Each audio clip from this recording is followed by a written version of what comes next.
Sharks are the most feared predators on Earth, but also the most misunderstood. I've been diving with sharks for over 30 years. Now I'm getting closer than ever before. Journeying deep into our oceans to explore their hidden lives. Challenging what we think we know to better understand some of the most mysterious creatures that exist in our world.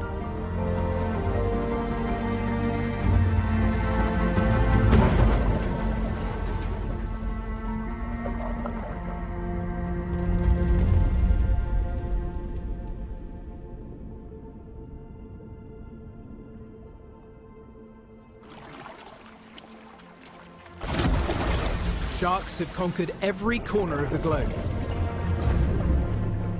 and display radical variety.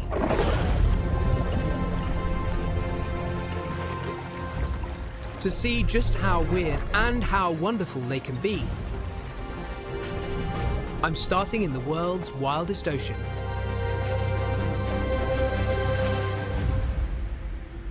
The Atlantic.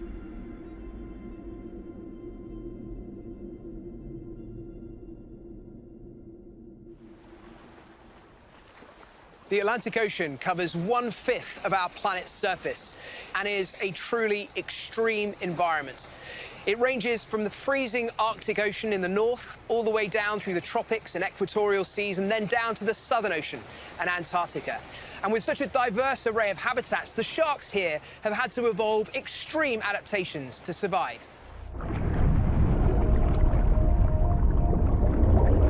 Over 400 million years, sharks have fine-tuned their bodies and their behavior to fit perfectly into every part of this complex underworld. But the ocean is changing faster than sharks can keep up. Somewhere in the astonishing diversity of Atlantic sharks could lie clues that can help us better protect them. But we need to find them, and we need to find them now. I'm starting my search in the Bahamas. These islands are positioned with access to both warm, shallow water and the deep ocean, making them one of the best places on Earth to see a huge range of shark species in one place.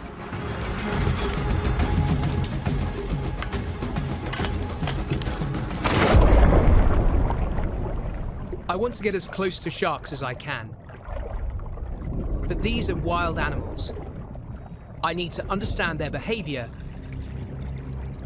and be aware of the risks. I guess to many people it would be a surprise that you can do this at all. To be surrounded by this many sharks, maybe many people's worst nightmare. I mean, surely you're just instantly going to get eaten. But you can see they have no interest in me whatsoever. They're swimming around targeting the fish that they feed on, and absolutely not me. I'm beginning with a species that boasts all the features of classic shark design. The Caribbean reef shark. Say the word shark, and most people will think of something like this.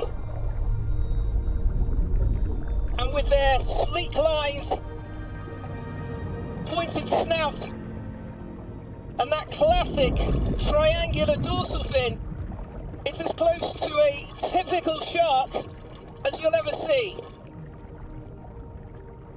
Every detail is precision engineered for predation in the underwater world. Their streamlined torpedo shape, known as fusiform, and their multiple rigid fins give them the speed and maneuverability to chase down prey.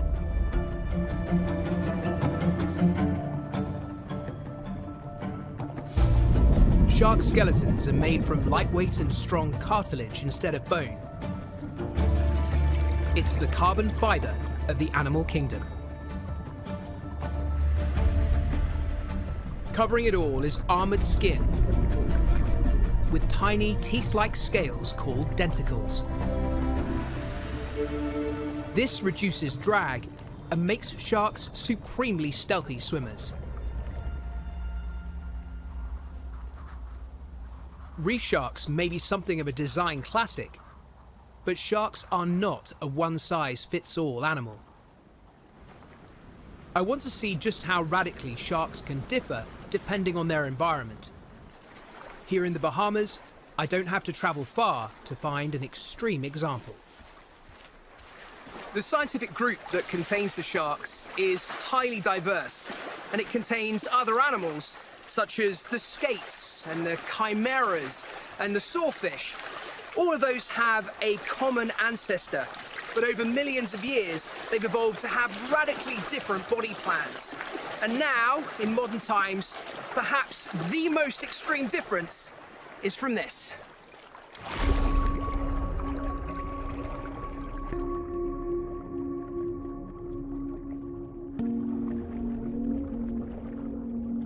Southern stingrays might look nothing like reef sharks, but they're actually close cousins.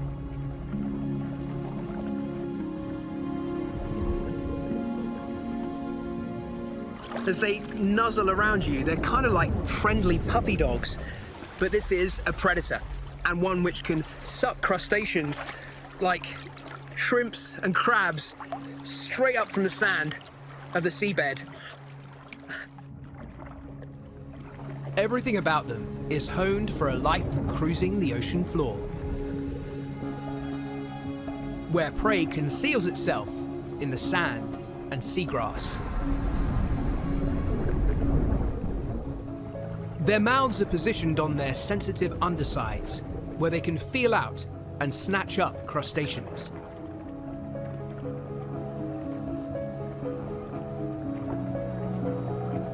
And their pectoral fins have evolved into wings to soar across the seabed.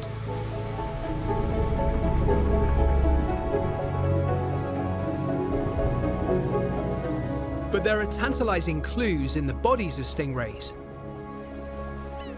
that hint at their place in a much bigger Atlantic ecosystem. While the bottom half of a stingray is all about hunting, the top is about hiding.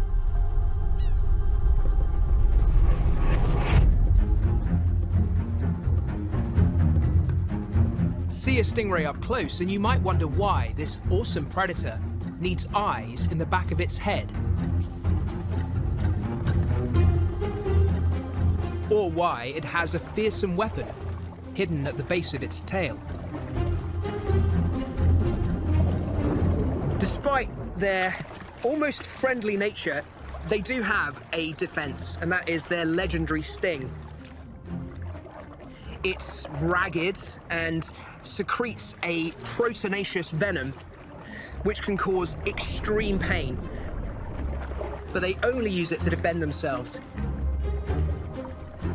Those stings are often found embedded in their dozens in the mouths, throats, and stomachs of their #1 predator, the hammerhead shark.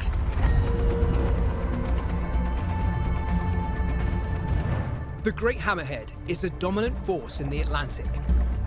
It's an apex predator that preys on other smaller sharks. But what gives it the edge over its rivals? And why is it so important for the health of our oceans? To find the answers, I need to go in search of these impressive predators. We've got one! We've got one!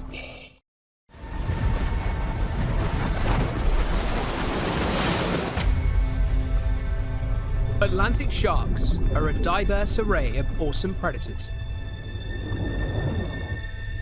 Each one perfectly honed to its world. They exert a powerful influence that's felt far and wide in this ocean. 7, 8, 9. To understand just how critical they are, I'm looking for one that's high up the food chain.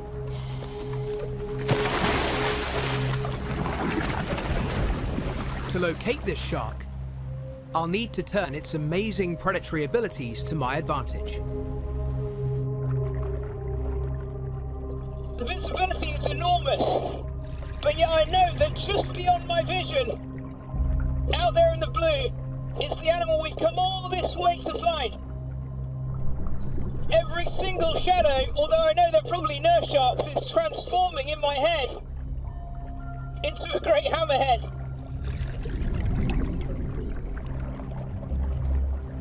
There's quite a lot of current right now, and that'll be carrying all the scent, all the smell from our bait box. Sharks' sense of smell is incredibly highly developed. The tiny, tiny molecules of scent could well draw in our great hammerhead from hundreds of meters, possibly even kilometers away.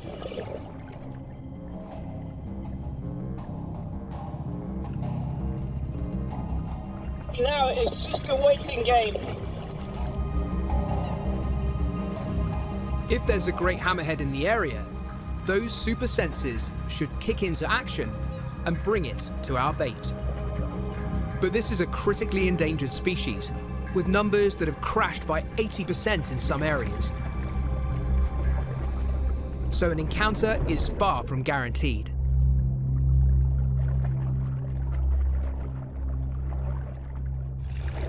We've got one! We've got one! Wow! The animal we've come all this way to find!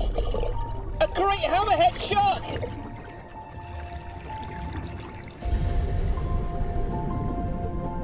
They're a true giant! The very biggest ever recorded have been over 6 meters in length, which is great white length.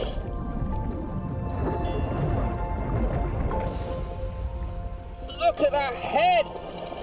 Shaking from side to side, picking up the scents and the smells. What an animal!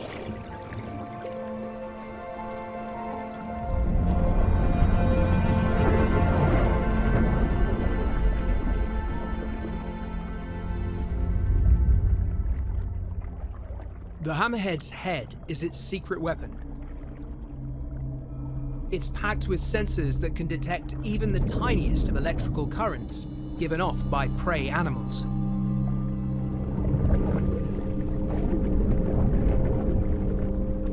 But to be a perfect predator, you need to not just find that prey, but be sure to catch it. Twice a year, blacktip sharks, which are prey for hammerheads, migrate in their thousands along the east coast of the USA, triggered by temperature changes in the water. The small blacktips stay close to the shore and the relative safety of the shallows.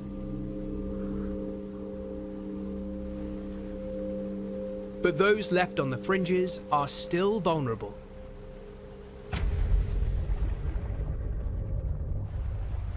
To a larger predator.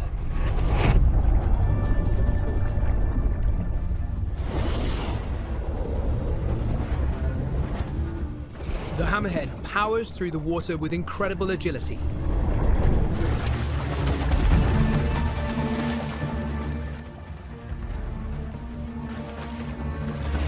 Until there can only be one outcome.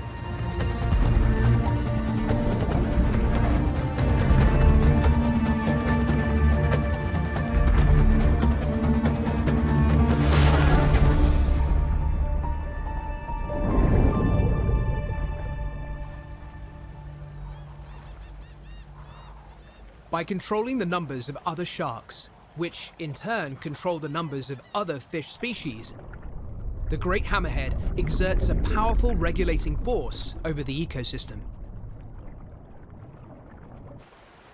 But as the climate changes and the ocean warms, blacktips are failing to migrate. Hammerhead numbers are in decline, And the outcome for this delicately balanced system is anything but certain.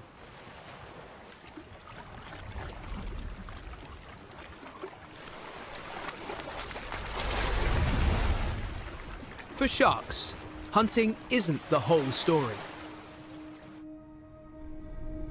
900 kilometers to the southwest of the Bahamas, at the edge of the Gulf of Mexico, another shark is on the move. A female whale shark.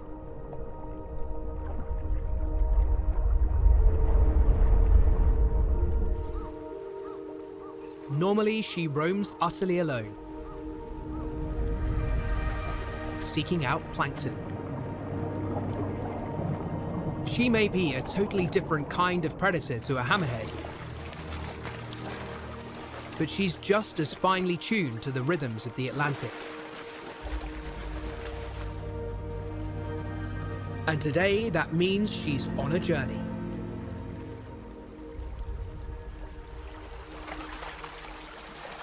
Every year, in early summer, off the coast of Mexico, something extraordinary happens. The warm waters surrounding the Yucatan Peninsula creates perfect conditions for tuna to spawn.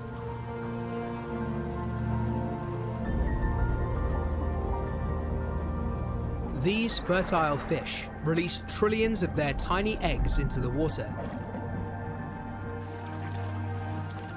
where they float just beneath the surface, all but invisible to the naked eye. For a whale shark, it's a banquet.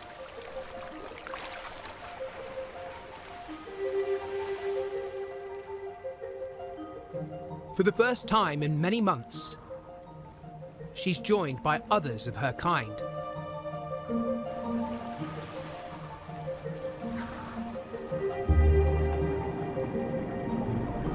In the presence of such an abundant food source, the whale sharks change the way they filter the water. Instead of passively letting it flow into their mouths, they actively pump it through their internal filtration system, gorging themselves on the rich eggs. More whale sharks join the aggregation until they number well into the hundreds.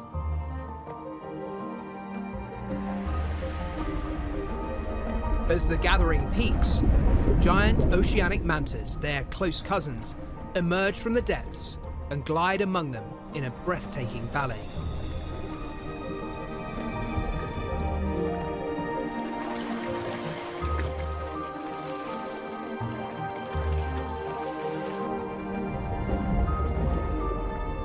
It's an exceptional Atlantic spectacle,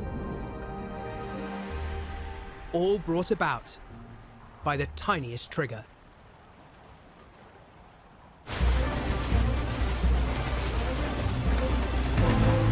From scooping up plankton to shark-on-shark predation, sharks interact with every level of the food chain and play an essential part in the ecosystem. Fitting in so harmoniously into this underwater world has taken sharks millions of years. But in just a few decades, we've changed the oceans almost beyond recognition. To find out how we can help sharks, I want to uncover the mysteries of how sharks find a mate and secure the next generation. 14, 15. I'm on a journey to uncover the secrets of sharks. We've got one! We've got one! Recent decades have been a golden age of shark discovery. But there are still many unsolved mysteries. Especially when it comes to giving birth and raising young. To protect sharks, we must safeguard future generations. I'm traveling to a unique part of the Bahamas that could hold some answers. This beautiful, tangled, living labyrinth is the mangroves. Mangroves are the most extreme of all plants, able to grow in saltwater that no other kind of tree would tolerate. And they're also critically important to wildlife, but especially for sharks.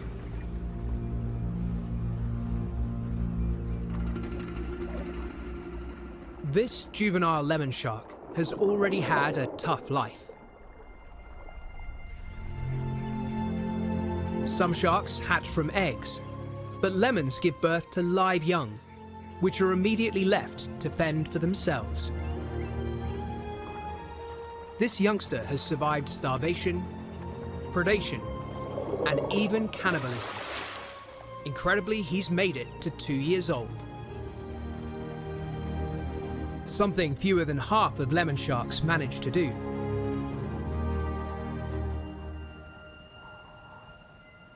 The mangroves have been key to his success. The dense maze of roots shields him from predators.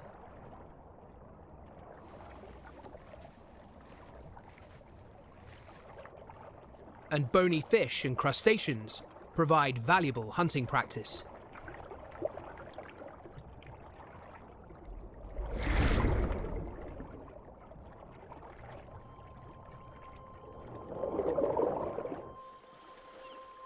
There's another advantage to growing up here.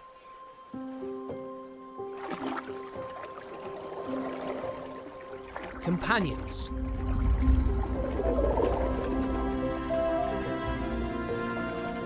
Scientists studying this shark playground have discovered that 2- and 3-year-old lemon sharks hang out in gangs. They stick with the same crowd and even learn from one another. It's an advanced level of social behavior for fish.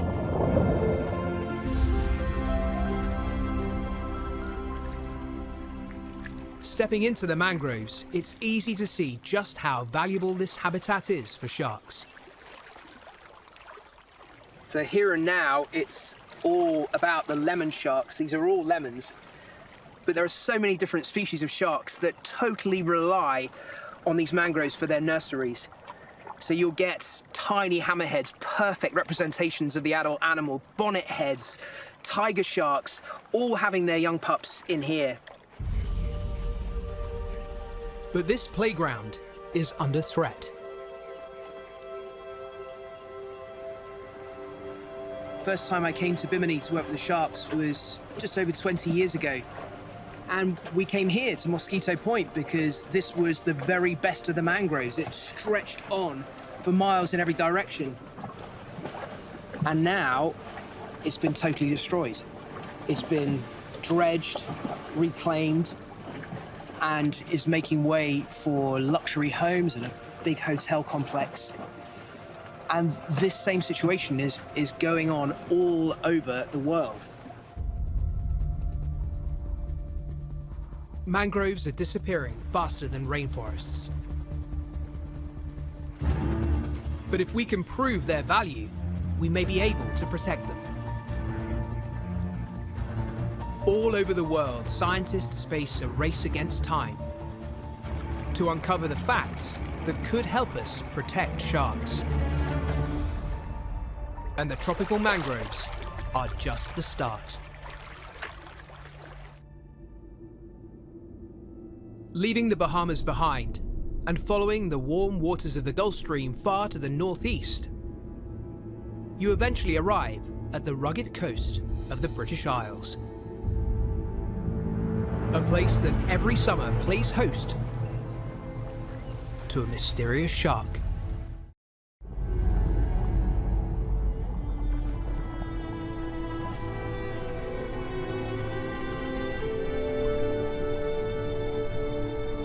Basking sharks are supersized filter feeders that strain plankton from the top of the water.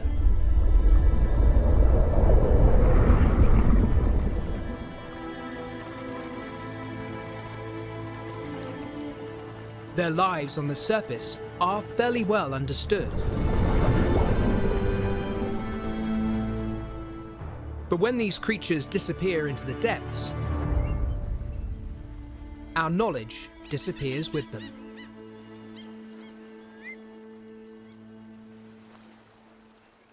Mating, gestation, and birth have rarely been witnessed.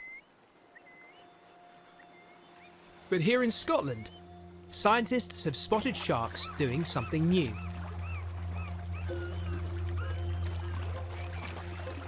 This female has a companion. For days, they've been swimming in tandem, nose to tail, or side by side, fins almost touching.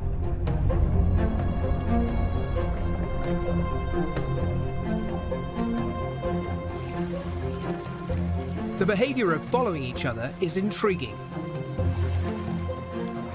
And though it's not yet been proven, it does look a lot like courtship. Scientists here hope that by tagging sharks and using newly developed cameras, they may at last be able to fill in the blanks in their knowledge of basking shark behavior.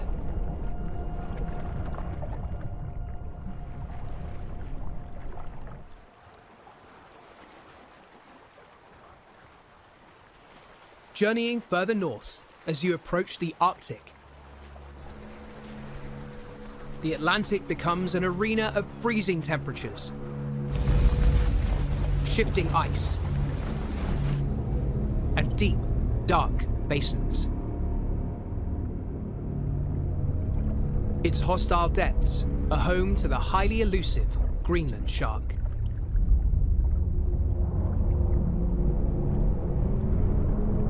These slow-swimming giants have chemicals that act like antifreeze in their blood.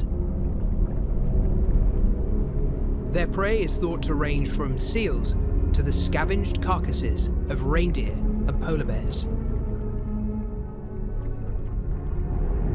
Their sluggish metabolism allows them to reach astonishing ages of over 400 years. The oldest vertebrate on the planet. There's much we could learn from an animal that's so long lived, but it's very rare to encounter one. In 30 years, I've never caught a glimpse. My best chance of seeing this enigma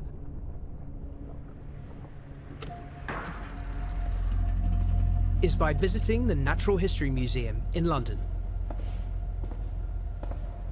The museum is the most iconic and dramatic of buildings, but it's so much more than that. Behind the scenes here is a quite extraordinary repository of knowledge. The fish collection alone has more than 900,000 specimens and is probably the most important collection in the world of preserved sharks. Among the dried, pickled and bottled specimens in senior curator Oliver Crimmen's collection is a perfectly preserved Greenland shark. Oh, that is breathtaking. What do we do? How do we handle it? Well, it is quite a heavy beast, so if you can find something to pick it up by, that's it. Oh, look at those teeth. Whoa, the top and bottom jaw have completely different dentition, don't they? Yeah. So would these be an anchor and those be almost like a saw? Indeed. And when they've been filmed feeding on a whale carcass on the bottom, we see this rotational movement of the whole shark as it is using these as a saw to cut through into the blubber. And why do you think it's important to keep animals like this preserved? Well, its true value will emerge over time. We wouldn't have dreamt 50 years ago that we'd be looking at DNA in these museum specimens. We just didn't know that was possible. Now we can even use CT scanning to look at the whole anatomy without even opening up the animal. I guess that's particularly important for something like this that's so difficult to study in its natural environment. Absolutely. And sadly, for some species, the specimens in our collection are all that's left of animals that have become extinct. Yeah. A A shark that takes more than 150 years to reach sexual maturity stands little chance of adapting to a melting Arctic. And without action, we run the risk of losing entire shark species before we've even begun to understand them. In the next part of my journey, I'll go searching for a shark that once struck fear into the hearts of seafarers.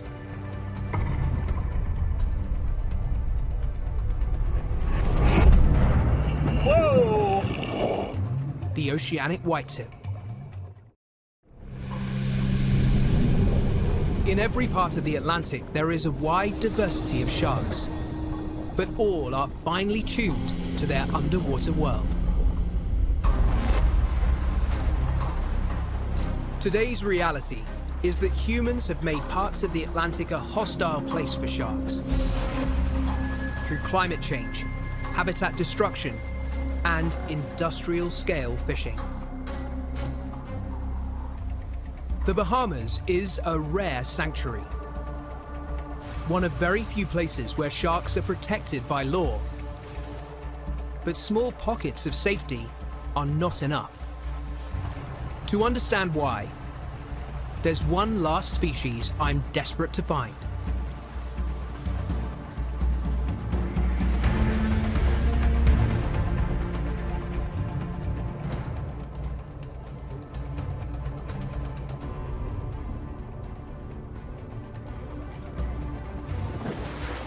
As you head away from the shore here, there's such a defined divide between the inviting turquoise aquamarine of the shallows, then the reef, and beyond it, the deep, deep blue of the open ocean. Different blue, different habitats, and different sharks. This is one of the last known strongholds of oceanic whitetips. Unlike the other sharks I've seen in the Bahamas, this is a pelagic species. It lives in deep open water and behaves totally differently to the sharks on the reef.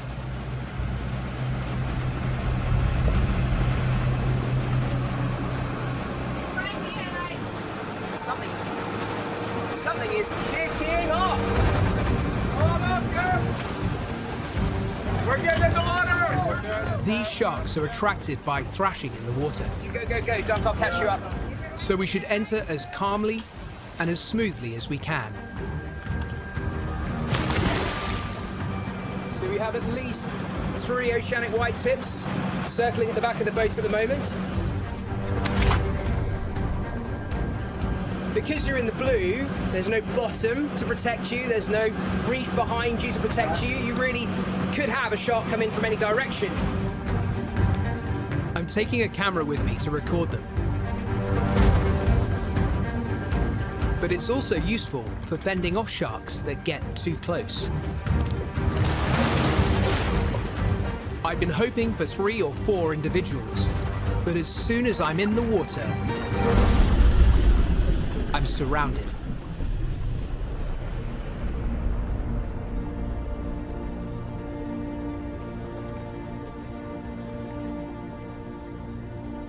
It's hard to imagine that this is a critically endangered species.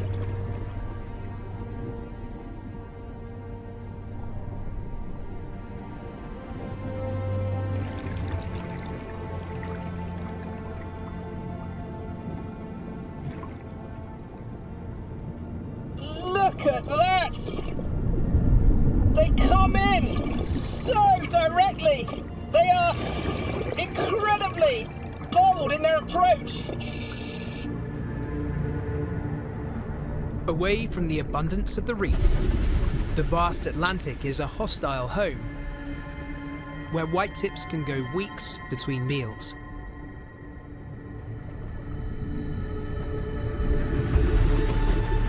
The oceanic whitetip is like the blueprint for the perfect open ocean hunter. So perfectly hydrodynamic, streamlined in form, that they barely seem to be moving as they cruise. But a single flick of the tail, an explosive speed carries them away.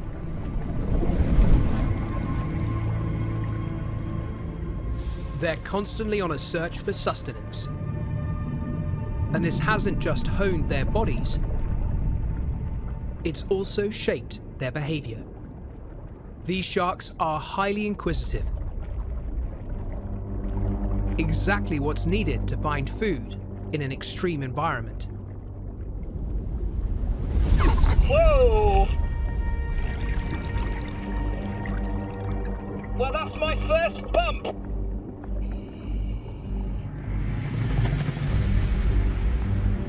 Their basic programming is quite simple. Cruise, conserve energy. If you find something that might be food, sniff, bump, bite. Like many sharks, whitetips will favor easy targets, probing for signs of weak or ailing prey. This focused feeding helps maintain healthy ecosystems. That one has been totally different in its attitude to all of the others around us. You can see it a mile off. Here it is again, coming straight back. Much more determined and focused in its movements than the others.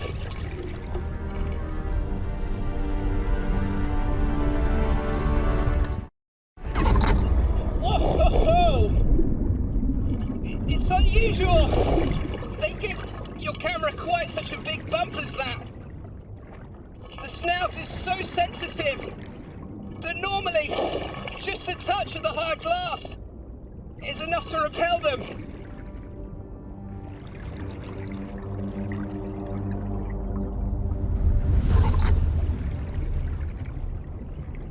Inquisitiveness has served them well for millions of years. But now it's part of the reason for their massive decline. It's possible that the reason this shark is so much more trouble than any of the others is down to that hook. Potentially the hook could be causing it pain, could be making it harder for it to hunt.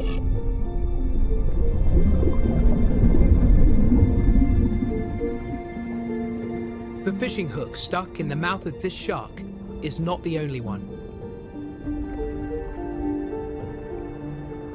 A large number of the sharks around me are trailing hooks, lines, and other fishing gear. These highly intelligent animals have learned to follow the fishing boats that work this part of the Western Atlantic. It's a sobering reminder. We may be in a sanctuary here, but as soon as sharks leave this small refuge, they're totally unprotected.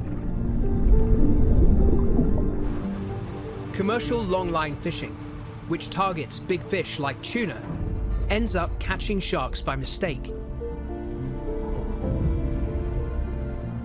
It has caused numbers of whitetips in this region to drop by a staggering 98%.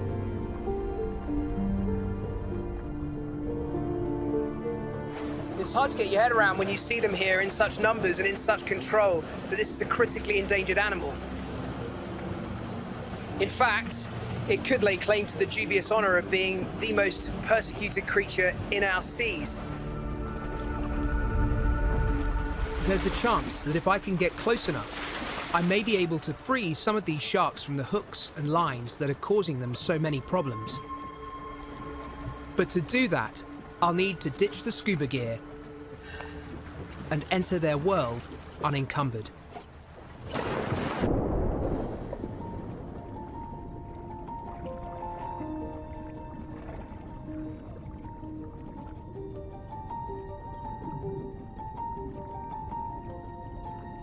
Freediving among these incredible females, I can see many of them are pregnant.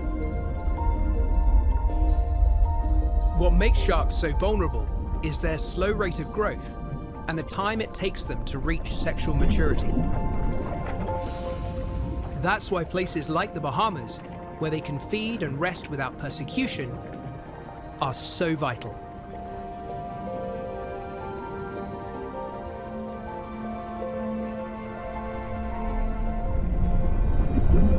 A curious female keeps approaching me, with a hook in her mouth and a long length of line trailing behind her. Her willingness to come so close gives me a chance to remove it. But I still need to go carefully.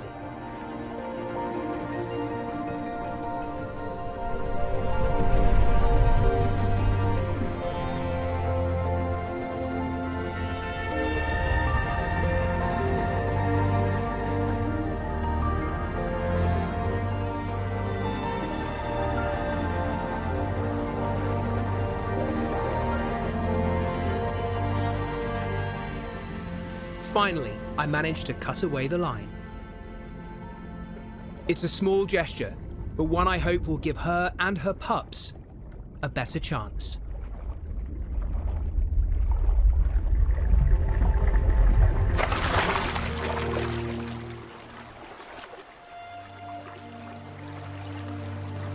Sadly, my time here is limited to the amount of air that I can fit in my lungs, and that's not much.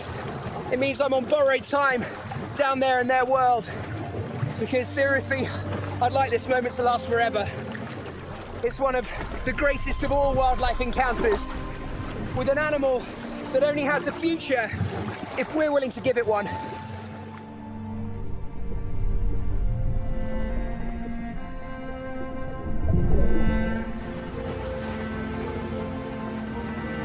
When you look out at the Atlantic like this, it seems to go on forever. You can understand why for millennia people have thought that it must be infinite, that you could take whatever you want and there would always be more. But we know now that that's not true. The sharks of the Atlantic are extreme survivors. They've lasted for more than 400 million years, and they're still here, just. But now they're facing their biggest challenge. And if we're their greatest threat, we also have to be their saviors.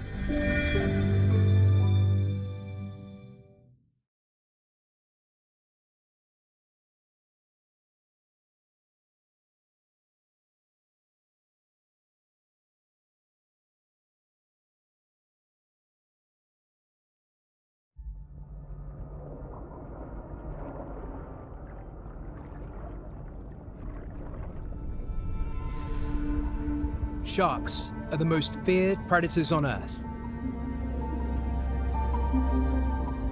but also the most misunderstood. I've been diving with sharks for over 30 years. Now I'm getting closer than ever before. Journeying deep into our oceans to explore their hidden lives. Challenging what we think we know to better understand some of the most mysterious creatures that exist in our world.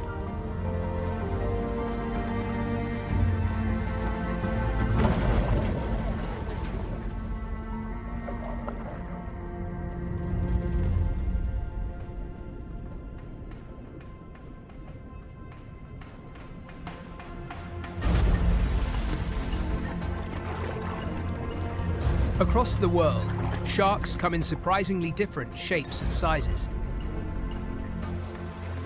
But every one of them is a perfect predator.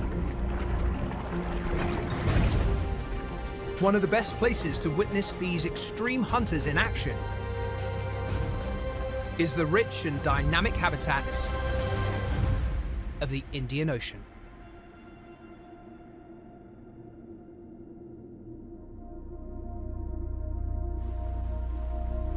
The Indian Ocean is home to a vast tropical paradise, fringed by coral reefs, teeming with life. An amazing array of predatory sharks live here, and all have found clever ways to take advantage of the abundant food. But now, surrounded by 2.5 billion people, this ocean is changing fast. Sharks are the masters of adaptation. For more than 400 million years, they've been evolving to conquer all of their challenges. But now, with the threats of climate change, of pollution and overfishing, the question is change happening too quickly, and can the sharks keep up? I'm on a journey to reveal what makes sharks perfect predators, and find out if they'll be able to survive our rapidly changing world.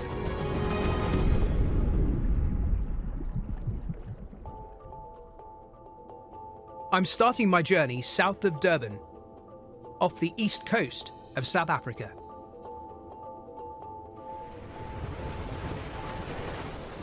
Just a few kilometers offshore, there's a species that demonstrates why sharks are at the pinnacle of predation.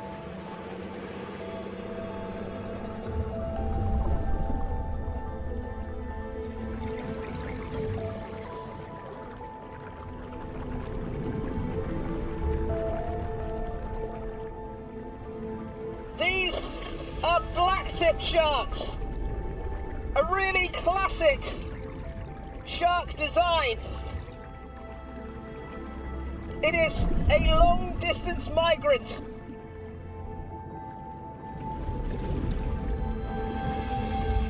These sharks are formidable hunters. The secret to their success is a raft of super senses, all honed to locating and targeting food. They use sight, sound, and a supremely powerful sense of smell. But sharks have some unusual senses too. Organs in their snouts detect tiny electrical fields produced by the twitching of muscles in fish. And along their flanks are sensitive cells that detect movements in the water.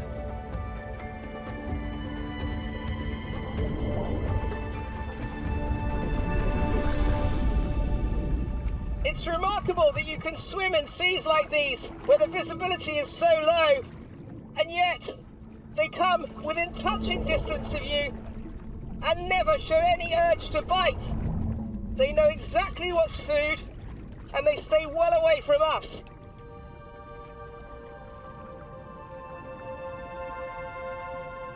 But it's not just their bodies that make sharks such effective predators. It's their brains too.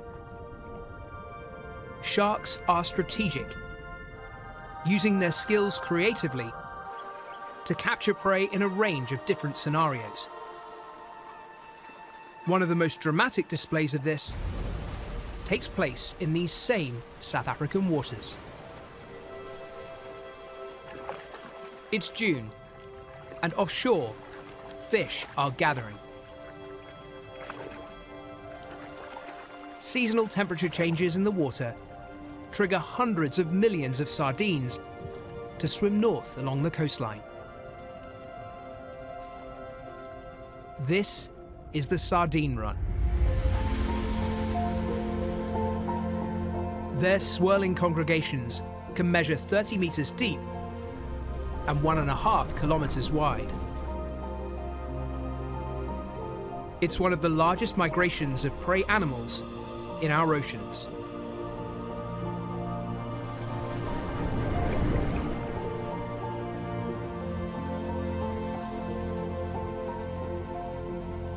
And where there's prey, there are predators. Spinner sharks have followed their highly tuned senses to find the sardines. Now, they must catch them.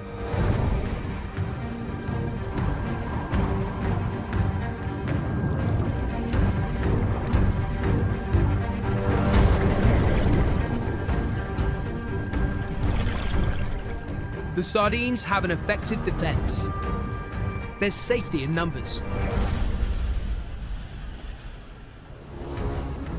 In the mesmerizing mass, it's difficult for a shark to lock onto a single target.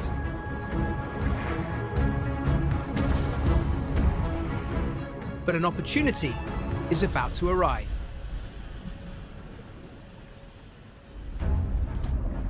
A natural banquet like this is rare and attracts a lot of attention.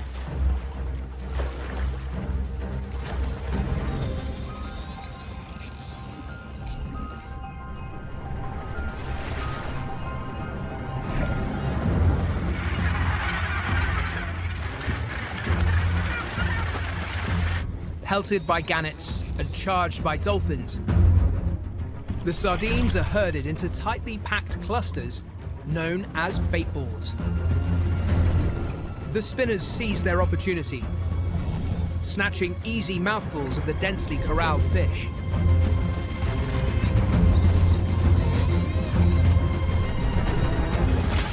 The food they get here could provide a calorific windfall.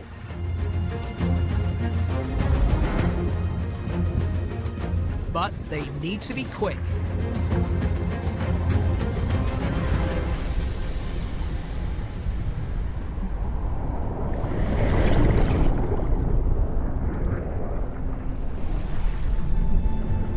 At 13 meters, a Bryde's whale is capable of swallowing hundreds of sardines in a single mouthful.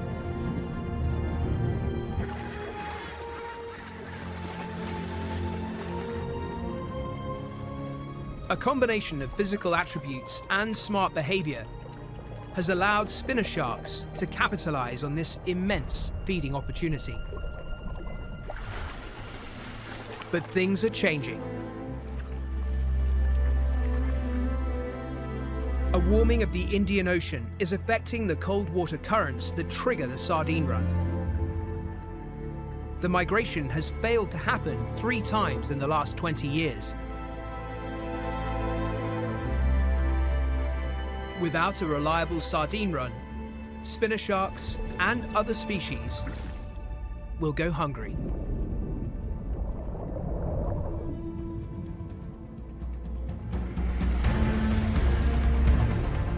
All across this ocean, human-driven change is putting pressure on sharks. I want to know if an adaptable strategy could be a key to their survival. This means going in search of one of the largest predators in our seas. What an animal! I'm exploring the Indian Ocean, uncovering the tactics of predatory sharks. I want to discover whether they have the adaptability needed to survive in our changing world. While many sharks struggle with human influence, there's one species that may have learned to benefit from it. To find out how, I'm traveling over 5,000 kilometers from South Africa to the island chain of the Maldives.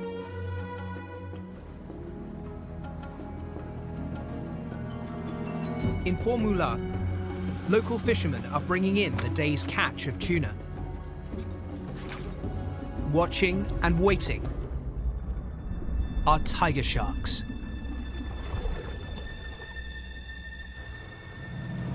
So for generations now, the fishermen coming back into the harbour have been cleaning their catch right here. So it's likely there will be a lot of big sharks around. They're going to be excited. They're going to be food focused.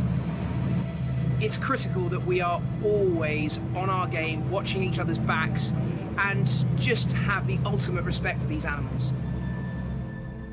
Tiger sharks are big. And if you're getting in the water, you need to be on your guard. But they're difficult to spot until they're close by.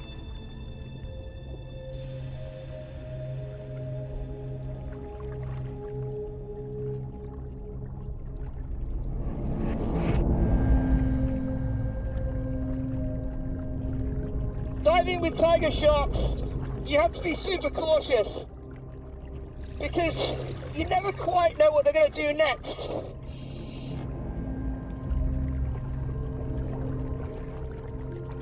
They have a predatory strategy that is extremely flexible.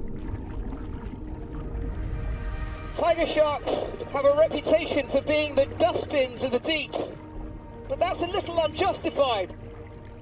Actually, they are just opportunists, able to take advantage of any food source that comes their way.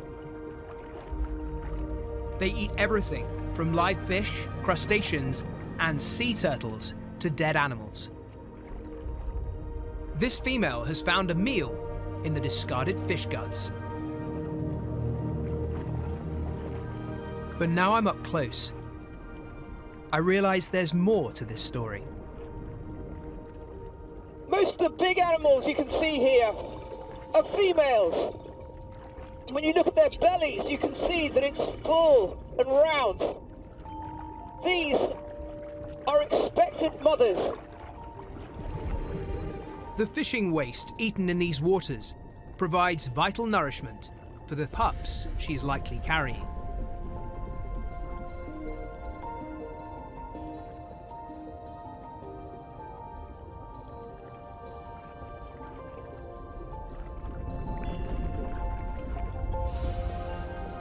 I can understand how for many people this is the ultimate sign of terror. For me, the tiger is a symbol of the majesty of our ocean's top predators. What an animal!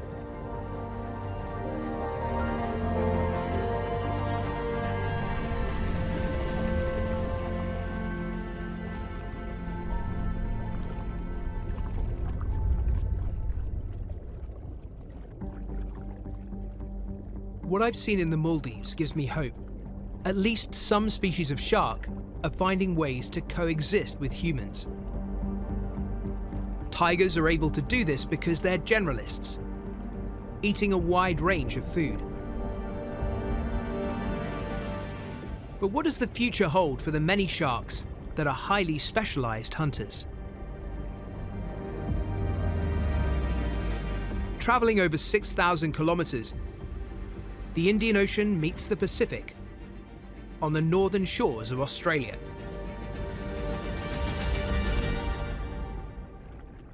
This is the home of the tasseled wobbegong.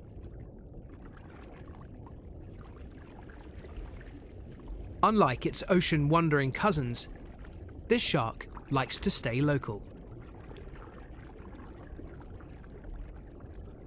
Its bizarre looks are part of a predatory strategy that has to be seen to be believed. The wobbegong seeks out the perfect spot and settles in. A master of disguise, he's so adapted to his environment that he's come to resemble it.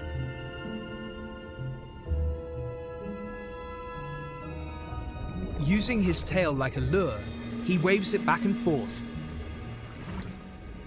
mimicking a moving fish. Real fish move in, thinking it's safe. The wobbegong is waiting for the precise moment.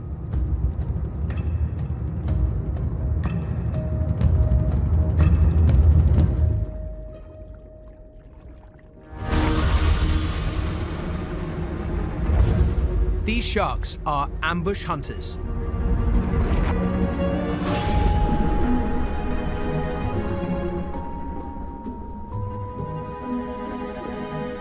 By conserving energy, they need only eat every 3 days. The sudden opening of their mouths sucks water and prey into their jaws.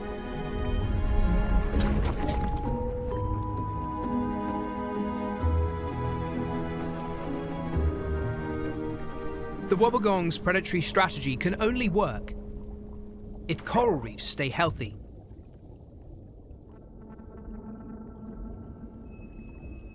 Being specialists makes them particularly vulnerable to change. And they're not the only ones. So far on my journey, I've only dived in the daylight. But to really appreciate the secret lives of sharks, I need to see them at their most dynamic. In the Maldives, in the heart of the Indian Ocean, that means diving at night. We've dropped into the water at dusk, just as the sun's setting. This tends to be one of the most active times for lots and lots of shark species.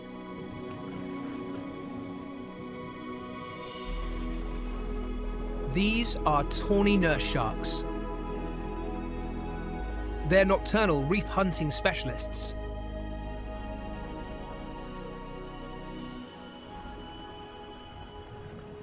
When feeding begins, it turns into a frenetic display, with fins and tails thrashing everywhere.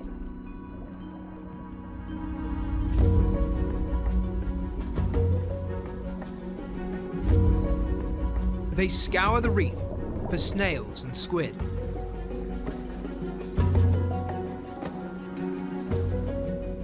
They're tangled all over each other as they nuzzle down into every crack and crevice, looking for a feed.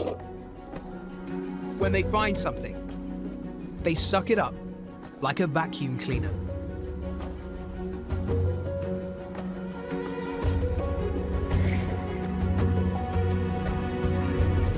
Oh, hello. Didn't see you there. I seem to have found myself on top of a nurse shark. Just crept right underneath me. They're so effective as reef predators. They can find everything they need within their small home range.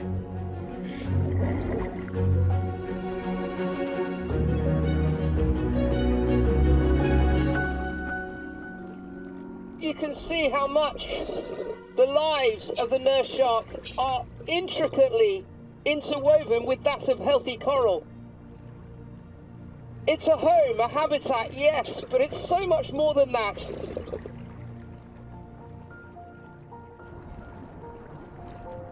Tawny nurse sharks are widely distributed across this ocean. But just like the tassel wobbegong, they are specialists that rely on reefs and could be vulnerable if this habitat changes.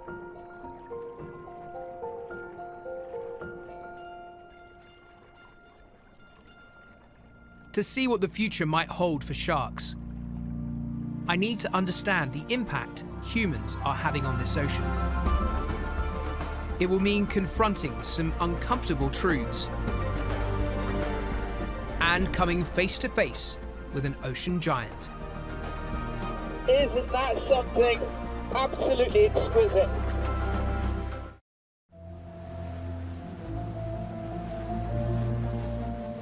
I'm exploring the breathtaking predatory power of sharks. It's clear that many sharks rely on healthy coral reefs to survive. As much as 25% of all marine life lives on corals. Sharks provide a regulating service over the entire oceanic food chain, keeping populations of fish and reef dwellers in check. So, just as important as these reefs are to the health of sharks, sharks are to the health of these reefs. But it's a fragile harmony, highly vulnerable to outside influence. Many of the corals in this ocean are already in peril. This is like gliding over the equivalent of a ghost town underwater. The vibrant colours and abundant life is all gone, and that's down to warming of these tropical seas. This is called coral bleaching.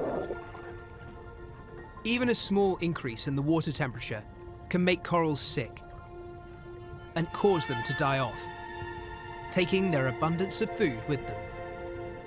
That will have knock-on effects for everything that lives here, including the sharks.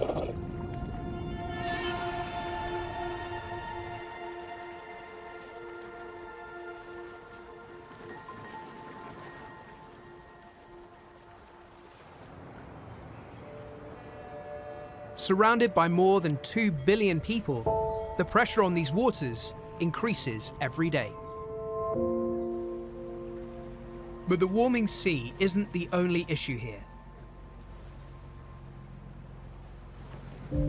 I'm searching for a shark whose feeding strategy puts it at risk, and it couldn't be more different than a predatory reef shark.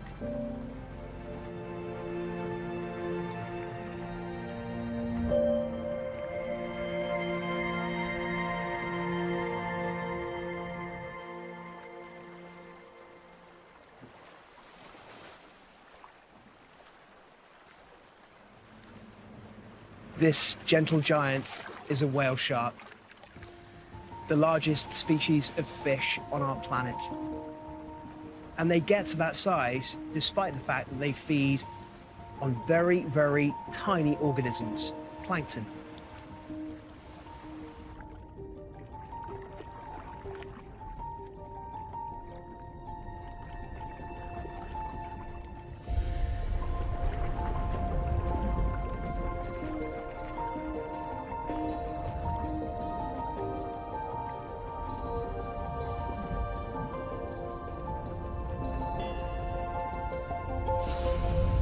She's a filter feeder,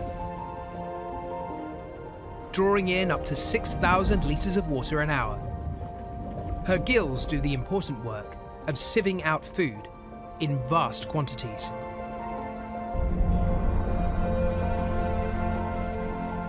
She's focused on reaching a dense layer of plankton at the surface.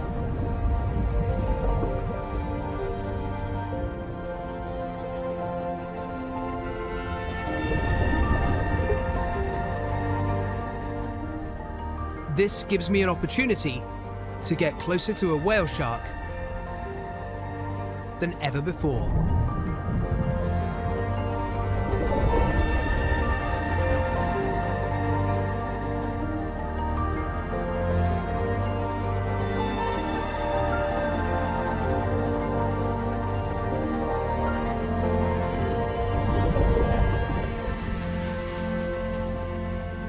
But this encounter is tinged with sadness.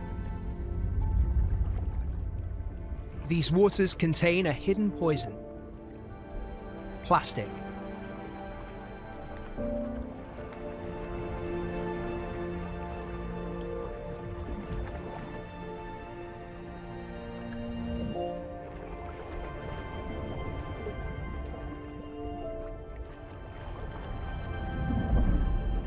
As it breaks down into tiny pieces, these microplastics are consumed by filter feeders like whale sharks.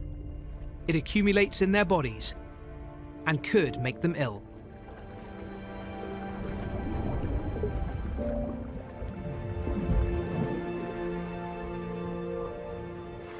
A whale shark can live to be over 100 years of age, which means that the plastics that we drop into our ocean now could still be turning up in these animals in a century's time.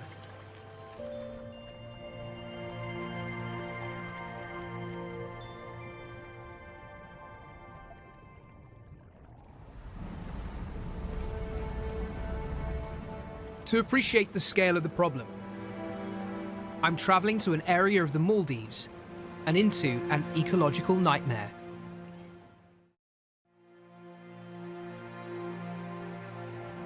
This is Tilafushi, so-called Trash Island. It started in the early 90s. Now, around 500 tons of garbage is dumped here every single day. Much of this is thought to be single-use plastics. One of the problems with this giant landfill is that a lot of this is just sloughing straight off into the oceans. all sloughing into the environment that we know is one of the most precious and important on the planet for sharks.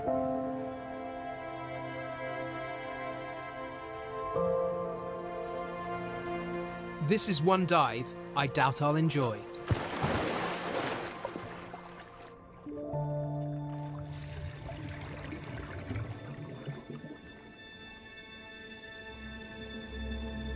In these Indian Ocean waters, there's plenty of life, but here is a depressing tangle of junk that they're living in. Endless remnants of local fishing, rudimentary floats from plastic bottles. Wow.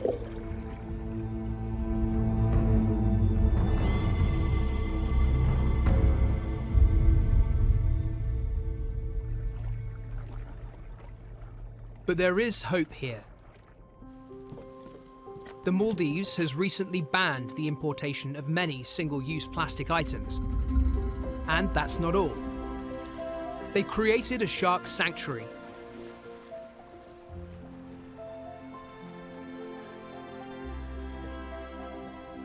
Now I want to see the benefits firsthand.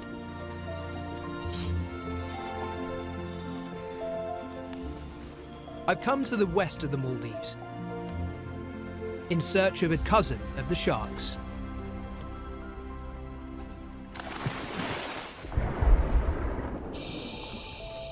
Reef mantas.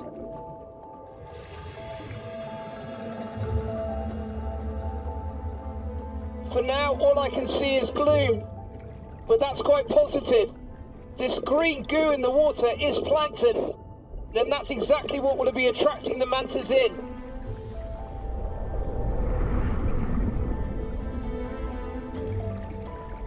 Whoa, that is mind-blowing.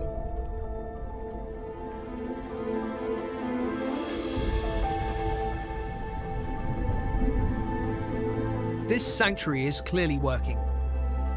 This is the largest population of resident reef mantas on Earth. 5,000 of them. It shows that species will flourish, given the opportunity. 6! We have 6 of them now! Even seeing one manta is about as special an experience as you'll ever have underwater. Utterly exquisite. Manta rays and sharks are in the same animal group, and they share a common ancestor. The body plan, though, in the manta rays has expanded and extended, with the pectoral fins becoming wings. It drives them through the water in the most elegant, balletic, graceful form of locomotion found on our planet.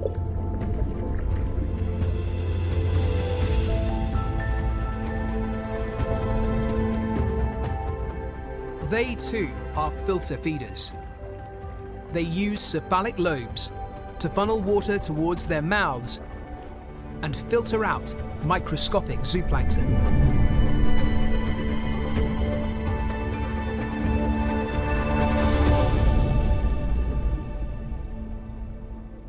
As this ocean warms, the availability of plankton becomes more limited. But there is a glimmer of hope. Mantas are well equipped for survival. For its size, the manta has the largest brain of any fish. They're inquisitive, they're sensitive, and they are, without question, intelligent. Some scientists believe mantas are capable of making mental maps. Using smells and visual cues, they can navigate hundreds of kilometers to the most productive feeding grounds. So for now, at least, they can track down plankton wherever it's on offer. The scale of human impact on this ocean is a huge challenge for mantas and sharks. I've seen how wildly different the hunting strategies of sharks can be. Now I want to find out how adaptable those strategies are. Next, I'm in search of the great white. Whoa!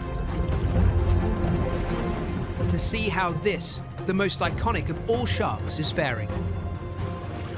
That is utterly stunning. So far, my journey through the Indian Ocean has shown me how humans are affecting shark habitats. But these animals are incredibly resilient, and their adaptability continues to surprise us.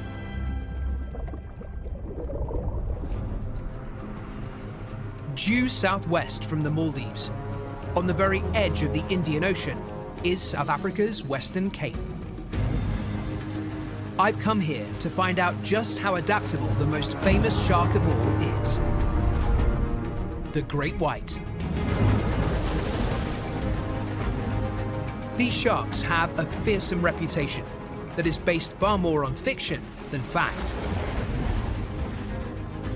They're the ultimate predator and possess the same supreme senses of smell, sight, and electroreception that's found in most predatory sharks. Their torpedo shape allows them to power at 25 kilometers per hour.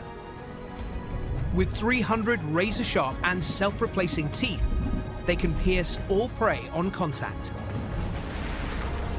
In all, it's a breathtakingly perfect hunter, capable of taking down any prey from fish, including other sharks, to dolphins and seals.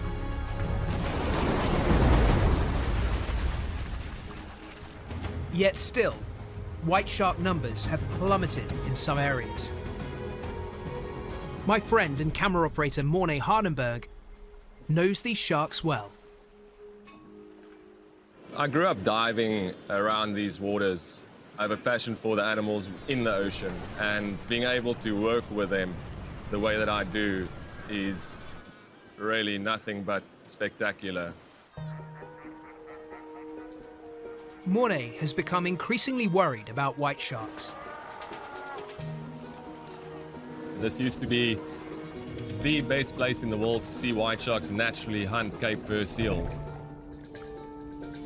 We've been finding it harder and harder to find sharks on this side of the coast. It's been quite a big change over the last 4 years. It's the same story along most of the Western Cape.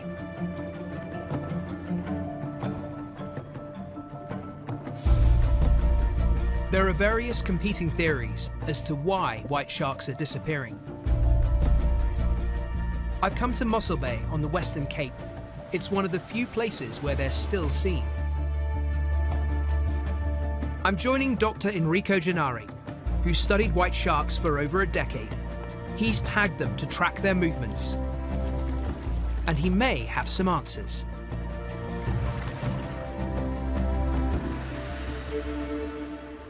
So what do you think is the difference? Why is here remaining attractive and the other areas, the sharks are just staying away? Mossel Bay has got a lot to offer. Fish, smaller sharks, they found them in quite good quantity around this coastline.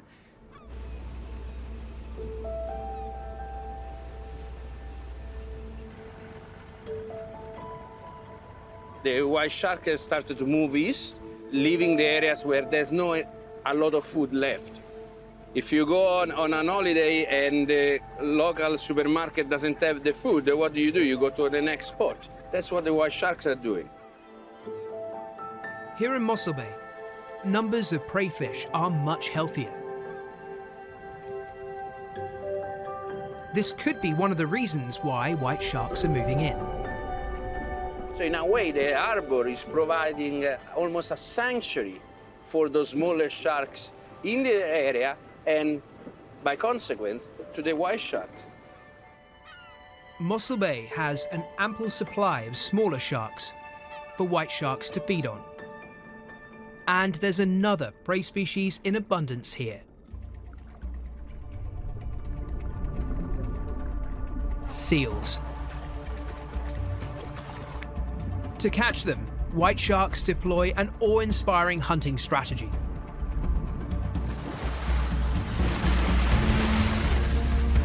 breaching. For only a few hours at dawn and dusk, when the light is just right, they use their acute eyesight to pick out silhouetted seals on the surface, without being spotted themselves.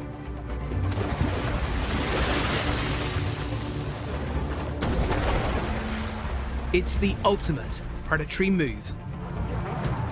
Seals are found up and down South Africa's coastline. But Enrico wants to show me how seal predation here is different. Witnessing this isn't straightforward. A breach attack is so quick, so forceful, so effective that it's almost impossible to pinpoint exactly when it's going to happen.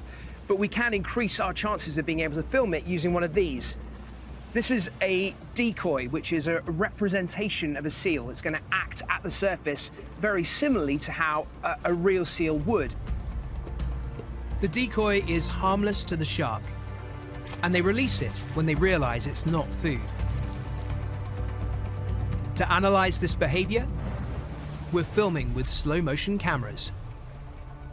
From here on in, all of our eyes are going to be focused on that fake seal and just hoping something happens.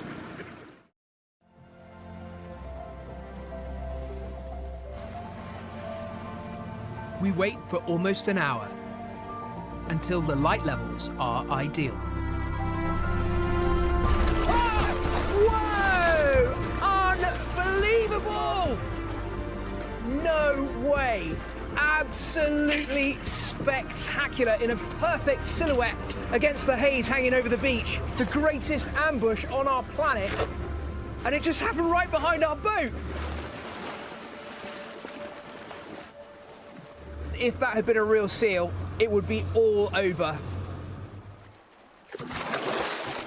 To see this shark's hunting strategy in more detail, we check the slow-motion footage.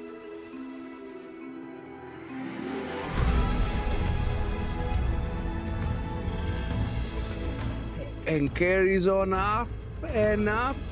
Oh, That genuinely is absolutely breathtaking. So at that sort of size, we're thinking about 3 meters. Would you even consider that an adult at that size? no, definitely not. That is a sub-adult. Well, for a beginner, that's a pretty perfect hunt, isn't it? Yeah, so I think it's quite close to become a very successful hunter.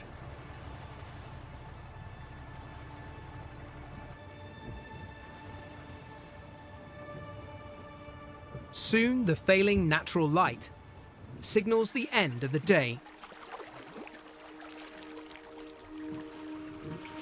The sun's dropped below the hills. We probably have mere minutes of light left, and then we're going to have to call it a day.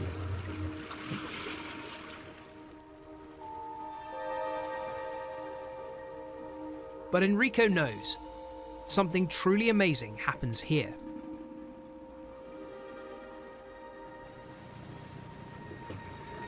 Oh!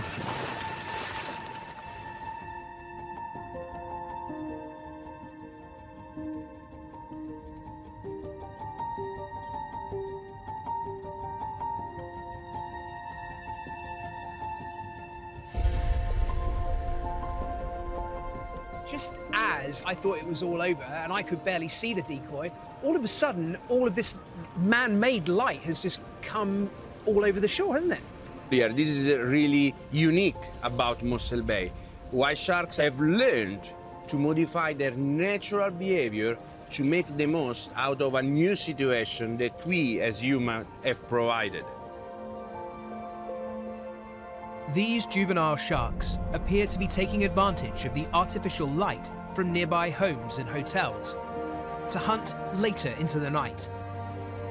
By expanding their window of opportunity, they're securing extra precious calories to help them develop and grow.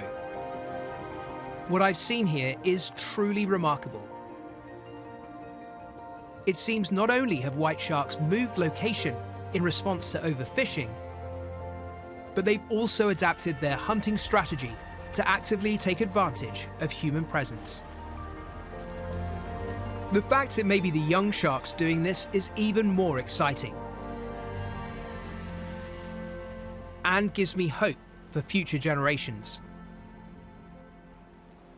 It has to remain surely the most impressive predatory strategy, not just of any shark, but of any predator on the planet.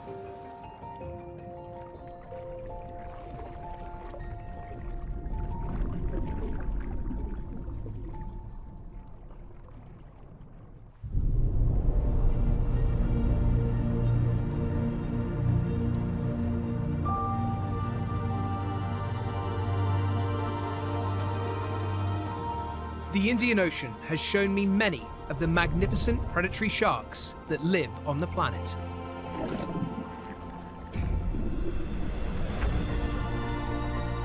I've seen they're highly intelligent and resilient, but crucially, they're adaptable. Over millions of years, they've risen and become perfect predators. Now it's time to give them a fighting chance to thrive into the future.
Sharks are the most feared predators on Earth,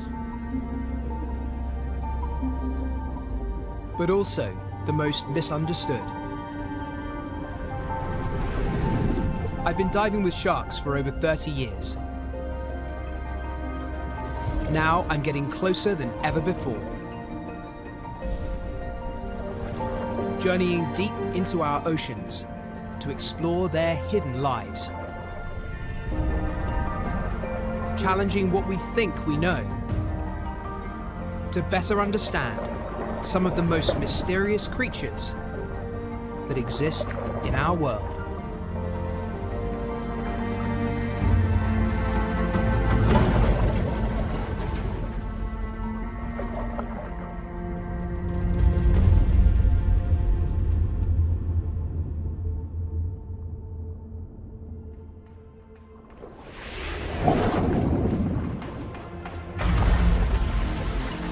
There are more than 500 species of sharks in our oceans.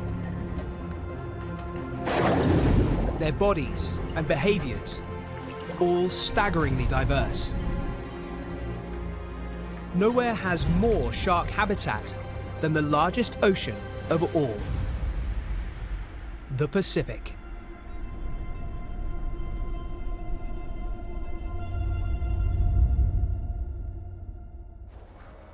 The Pacific Ocean covers an area greater than all the land on Earth. For 400 million years, this underwater wilderness provided sharks with everything they needed to flourish. But now their numbers are plummeting. Hidden in this huge ocean are the critical locations sharks depend on for survival. Vital places intimately linked to their lives, where they can feed, reproduce, and find sanctuary. I'm joining scientists in an urgent race to find these shark hotspots, understand what they offer that's so important, and uncover what we can do to preserve them.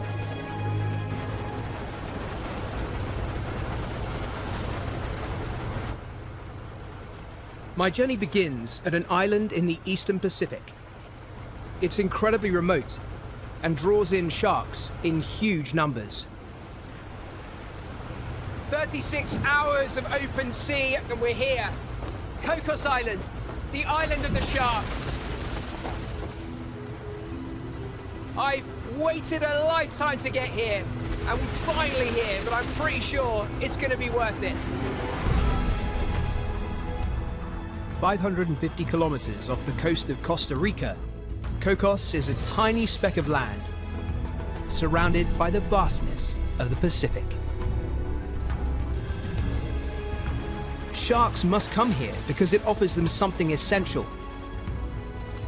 But it's not immediately evident from above the waterline.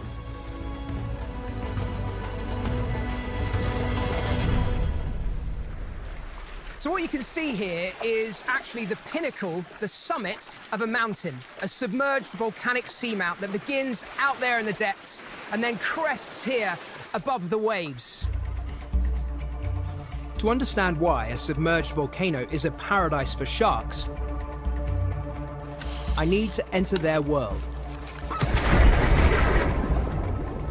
And as soon as I do, the answer is clear. Food.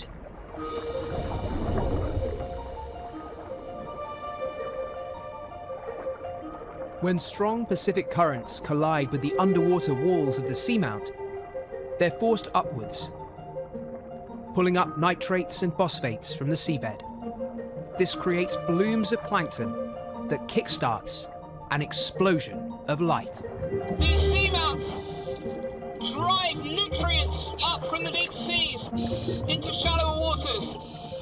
Those feed smaller fish, which feed predators like the jacks. And eventually, at the top of the food chain, are the sharks.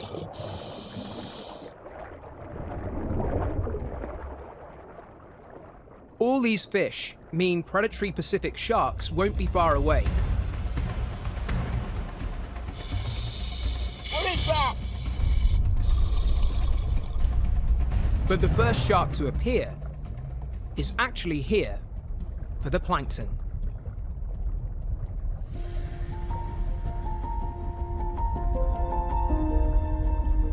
The biggest fish on Earth. The mighty whale shark. One of the natural wonders of the world. Look at that giant silhouette the size of a bus. The white spots on this female's back are as unique as a fingerprint. No two whale sharks look the same. This female and her kind are migratory feeders, and she may have traveled thousands of kilometers to be here. But the vital nutrients stirred up by the seamount mean there's an abundance of microorganisms floating in the water here. More than enough to make her long journey worthwhile.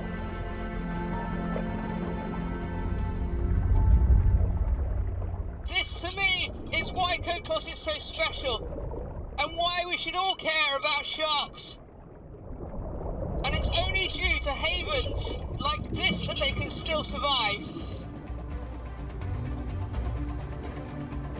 Truly awe-inspiring.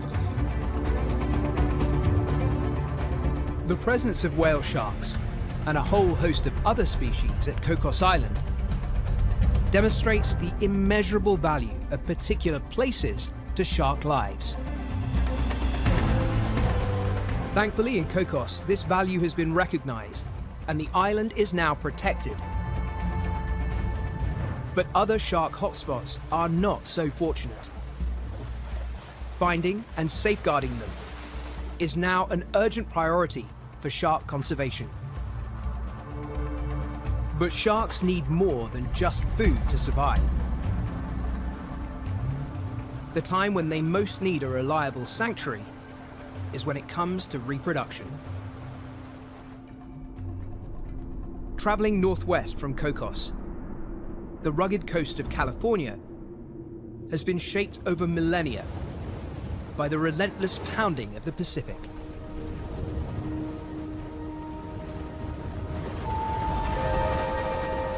It looks rough and inhospitable.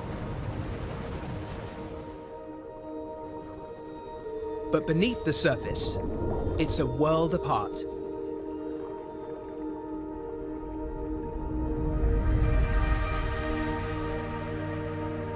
In these cold waters, giant kelp forests thrive. These towering structures calm the pounding swell, creating an oasis for sharks to breed, and a place that protects their young.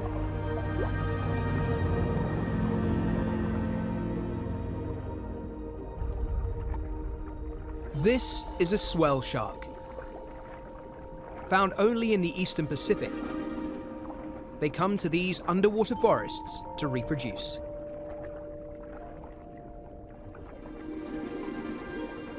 But finding a mate in the dense kelp could present a challenge. So the swell shark has found an ingenious way of signaling to a suitor.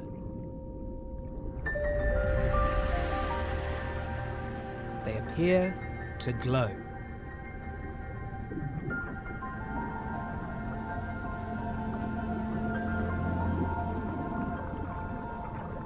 When the ultraviolet of the sunlight hits the shark's skin, special molecules reflect it back as green.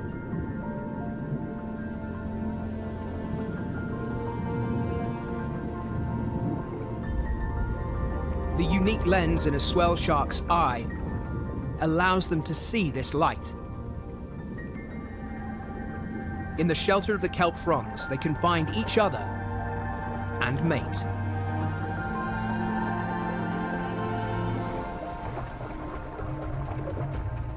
But this tranquil haven is vital for so much more than just finding a partner. The swell shark's intimate connection to this hotspot doesn't end here.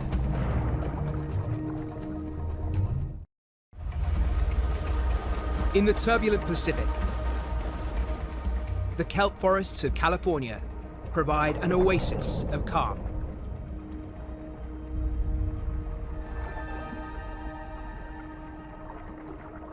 A pregnant swell shark needs to find an ideal spot to give her pups the best start in life. But unlike most sharks, she doesn't give birth to live young. This exquisite structure is a swell shark egg. Inside is a miniature miracle of nature. A tiny swell shark, no bigger than my thumb.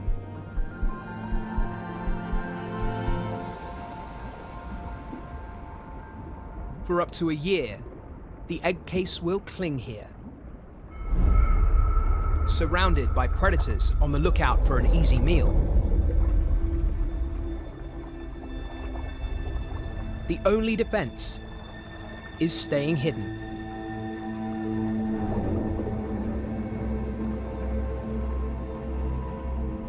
In this patch of kelp forest, concealed in every frond, is a camouflaged egg.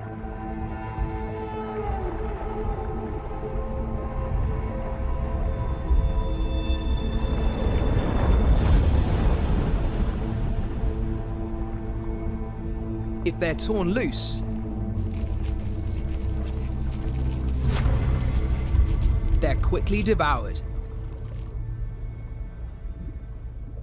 Those that manage to hang on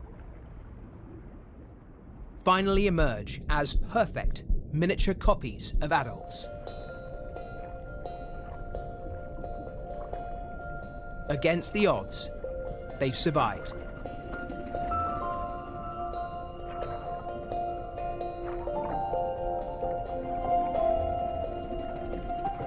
Until recently, the kelp forest provided swell sharks with everything they needed for generations.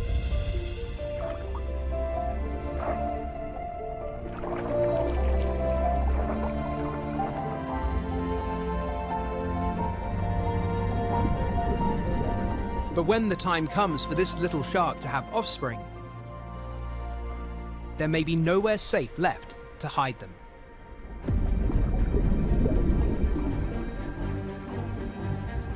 Warming oceans have caused kelp forests to decline by over 90% in some areas. It's an urgent reminder of why we must find, understand, and protect these vital shark hotspots before they disappear forever, taking sharks with them.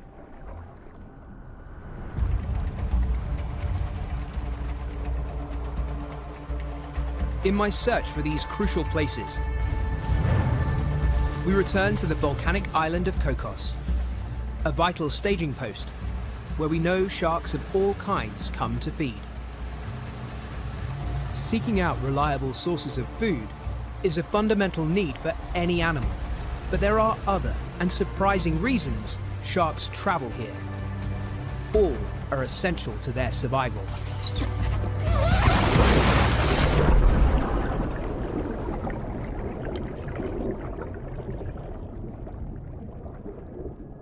I'm looking for a shoal of fish that has a curious relationship with sharks. The brightly coloured, disc-shaped fish around me are butterfly or barber fish. And they've all gathered here to provide a service to the other larger creatures. This is a cleaning station. And this lot are the ones who get to do the cleaning. Keeping their bodies clean is vitally important to sharks. Scalloped hammerheads will pinpoint these places and travel straight to them, even in the apparently featureless open ocean.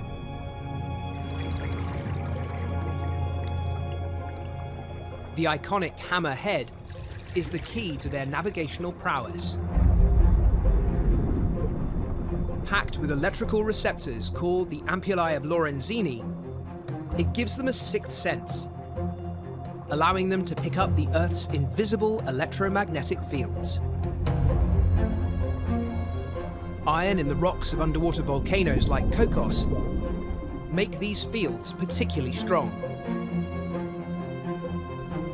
And this internal navigation system, like a GPS, is guiding this female into the cleaning station.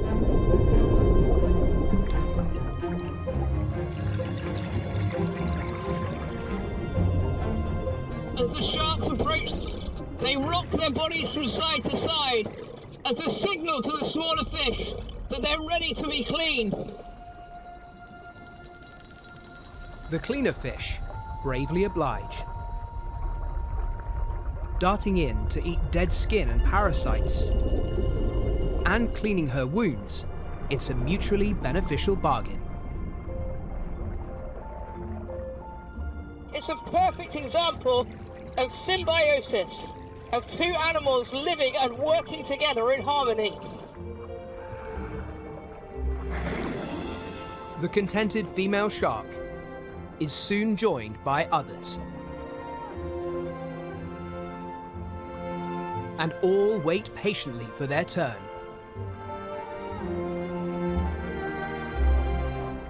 Most of the hammerheads here are females. So they come together, they hang out, they socialise, and then they head to the cleaning station, which is kind of like a spa. This is like the ultimate hammerhead hen weekend. It might seem frivolous, but parasites or infected wounds can cause blindness, debilitation, and even death to sharks. These special locations are lifesavers.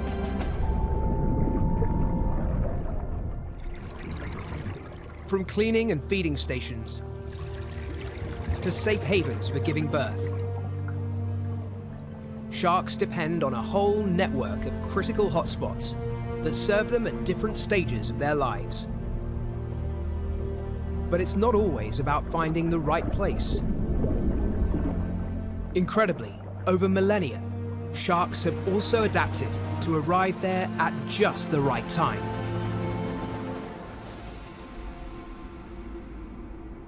heading over 6,000 kilometers into the heart of the South Pacific, you reach Fakarava,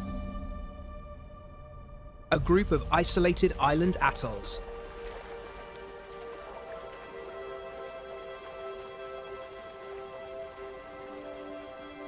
Just like Cocos, this remote outpost draws in sharks from all over the Pacific by offering them something unique and vital to their survival. But what is incredible is not just how and why they travel here, but when. At Fakarava, timing is everything.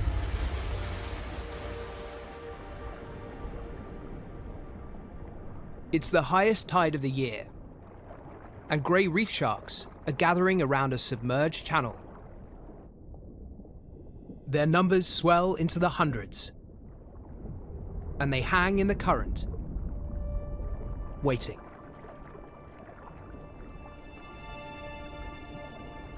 Camouflaged grouper, usually solitary fish, are assembling in their thousands to spawn in the channel. Here, the outgoing tide will transport their fertilized eggs into the deep ocean and away from predators. This synchronized event only happens for a few hours out of the whole year. And while the eggs drift safely out to sea, the sharks turn their attention to the adult grouper. I'm about to find out how sharks make sure this vital window of opportunity isn't wasted. In one of the most dramatic feeding events anywhere on Earth. I'm searching for the places in the Pacific critical to the survival of sharks, in the hope we can protect them before it's too late.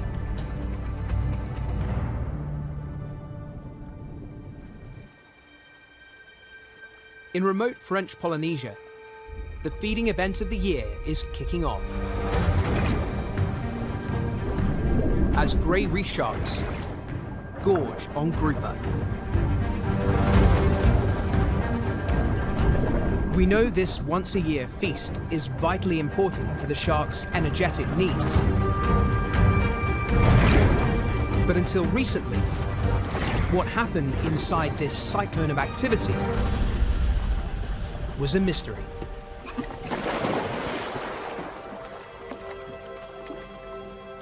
To help us help sharks, scientists need to understand events like these. A team of marine biologists and filmmakers think they found the answer.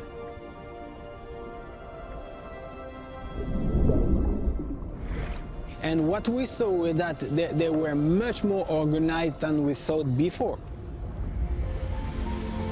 By deploying state-of-the-art underwater cameras, Laurent is able to slow down the action and pause it entirely.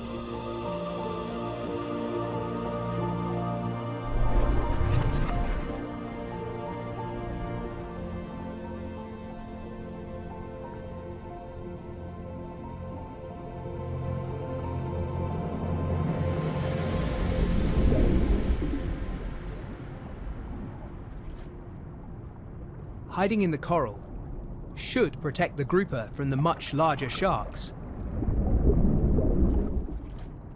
But in the melee, and only revealed in super slow motion,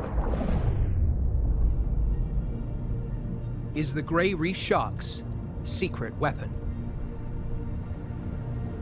A lone white-tip reef shark. It's a distant cousin of the grey reef shark, and, critically, just small enough to flush out the grouper from hiding.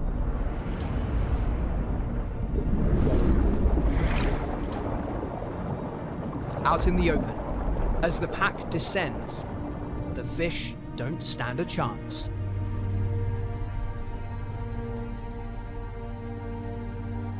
By working together and using the smaller white tips, grey reef sharks can improve their hunting success.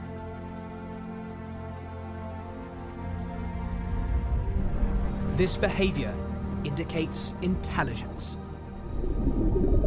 And discoveries are rewriting our whole understanding of sharks and their abilities. People are used to talk about frenzy when sharks are hunting. It's not frenzy, it's harmony.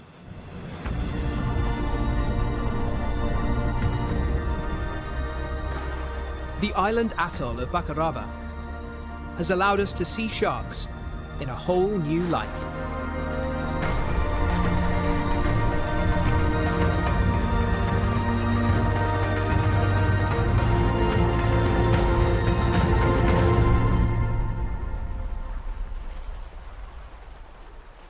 Across the Pacific and around the world, scientists are doing similar work.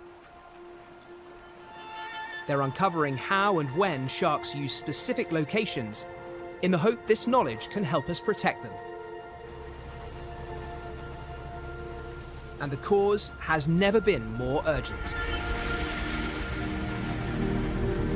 With unknown hundreds of millions of sharks being taken from our oceans every single year, we've lost at least 71% of oceanic sharks and rays within my lifetime. These animals that started evolving before the dinosaurs and outlasted them could go extinct within a single generation of humans. I've seen firsthand what sharks are up against. They face warming seas and the collapse of ocean ecosystems upon which they rely.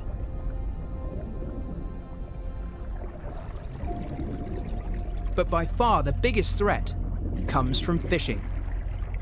Whether targeted directly or caught by mistake as boats trawl for other species, the impact on shark numbers is shocking. Nowhere is the threat more severe than in the Pacific, one of the most intensely fished oceans on Earth. To understand what we can do to reverse this trend, I'm traveling to the Revillagigedo archipelago, an area over 630 kilometers west of Mexico, and the tiny tip of a vast submerged volcano.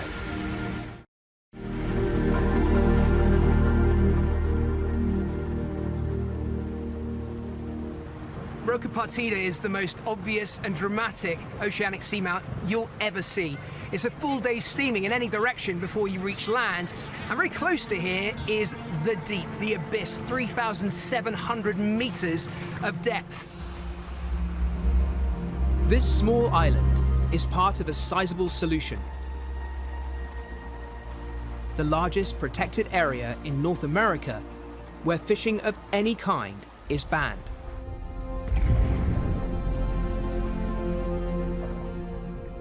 Under the water,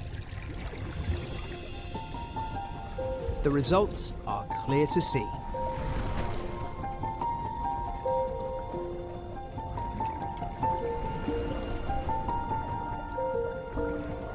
From wingtip to wingtip, they could be 8 meters across.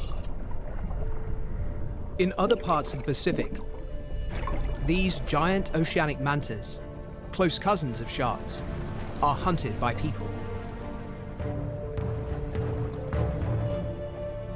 The hunting and their slow rate of reproduction is the reason these gentle giants are now globally endangered.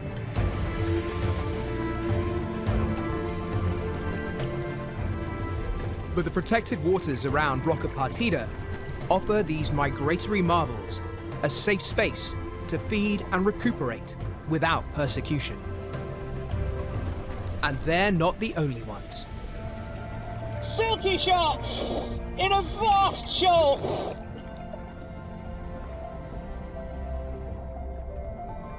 There could be 100 animals.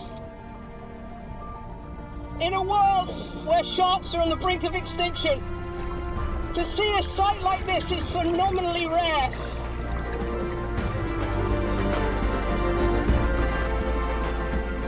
Silkies crisscross the Pacific, running the gauntlet of fishing vessels that either hunt them directly for their fins or catch them unintentionally when they're pulling in tuna.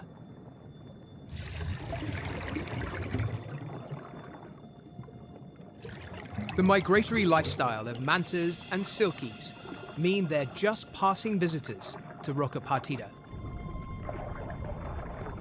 But there are sharks that can take advantage of this protected place for their entire lives. Every single ledge and crack and crevice is packed with right-tip reef sharks, all lodged in together like sardines in a can. I guess this doesn't fit with many people's idea of what a shark is.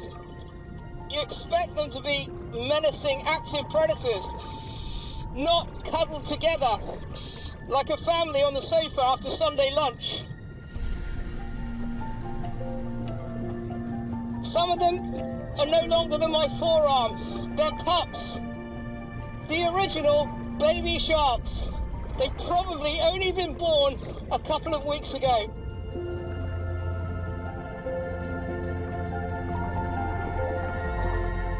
White-tip reef sharks are able to swim at birth and must fend for themselves with no protection from parents.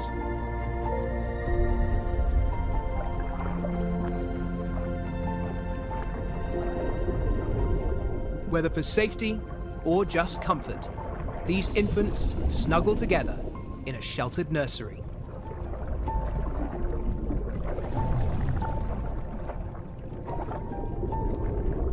One youngster takes a brief foray away from his balcony. The open ocean is a dangerous place for a little shark. But he soon returns. He is one of the lucky ones. The island can provide everything he needs throughout his life, giving him no reason to venture beyond its protected boundaries.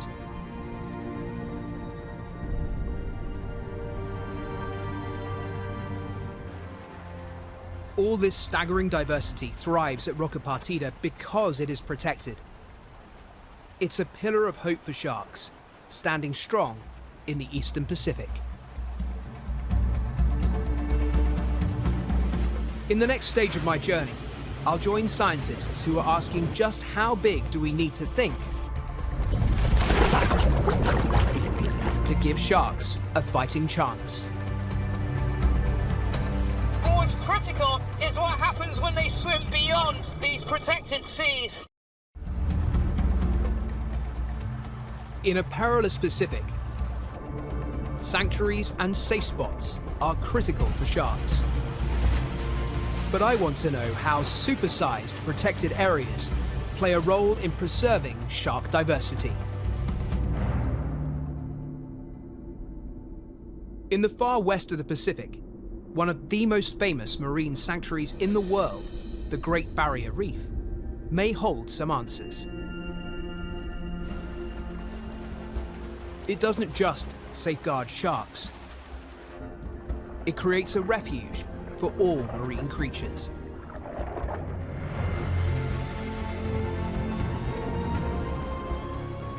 The Great Barrier Reef is the largest living structure on Earth, stretching almost 2,300 kilometers along Australia's east coast.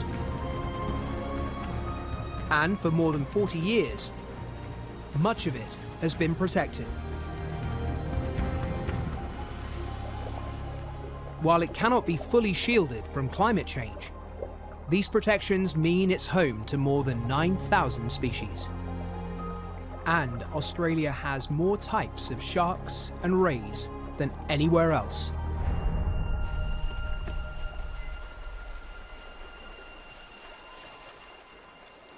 There's one shark here that shows just how extraordinary that diversity can be.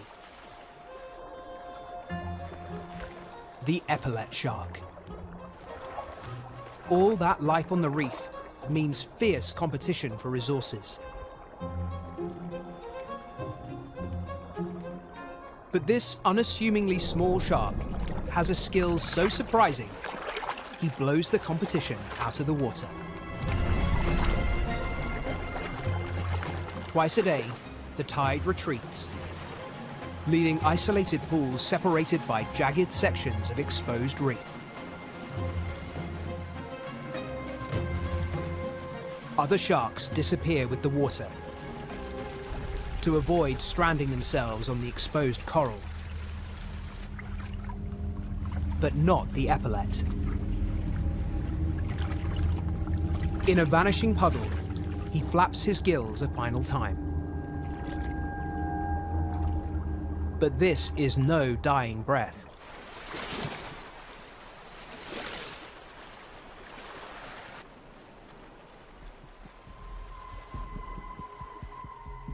His gills don't work out of water.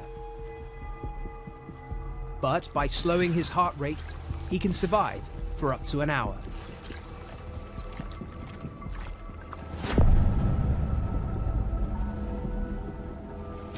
And then, he does something even more astonishing for a fish.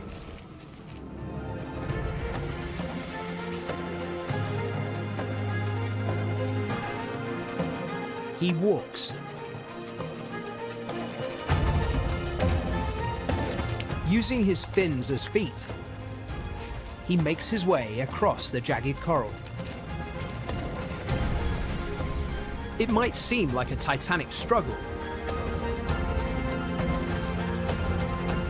but in this competitive environment, it's a smart strategy. The prize for his achievement? A private pool where he and he alone can be top predator.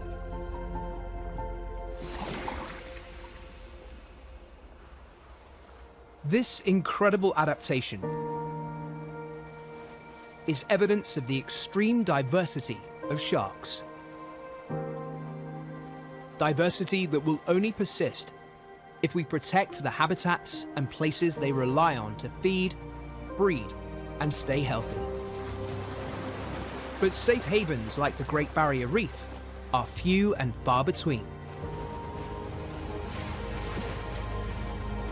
The overwhelming majority of the Pacific Ocean, more than 90% of it, is totally unprotected.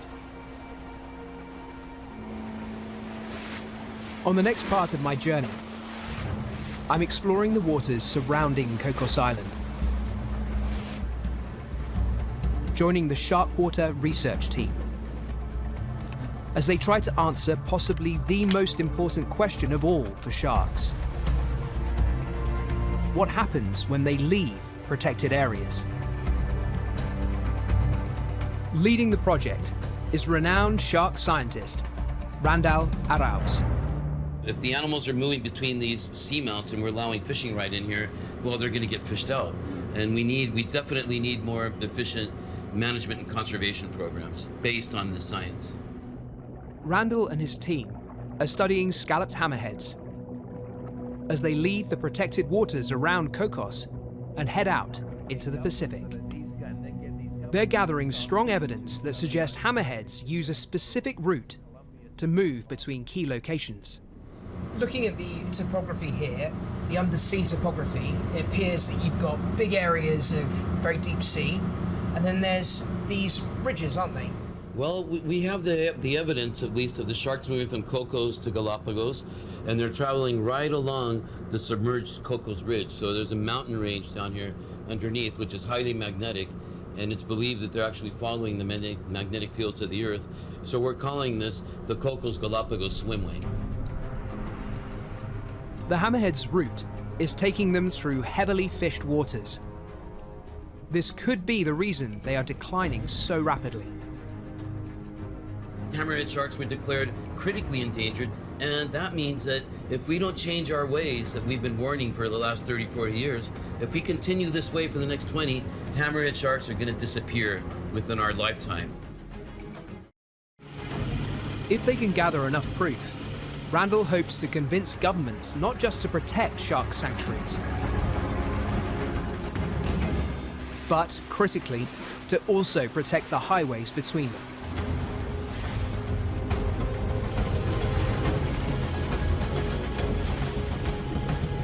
Today's task is to attach a transmitter to a scalloped hammerhead. Tracking the shark's movements will add to the team's evidence. So Randall, what's our plan? Okay, well, we're going to go down to about 15, 20 meters, look for a cleaning station, and we're going to sit there and wait for a shark and see if we're able to tag one.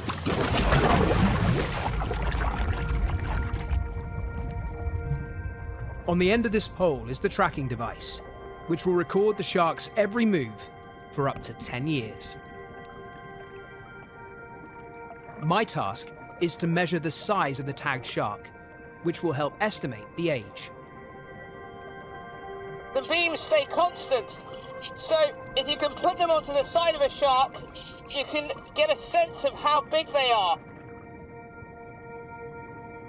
This one is about 3 meters long, a fully mature female, probably about 16 years old. She's keeping her distance, but we need one within a few meters if we're to attach the tag.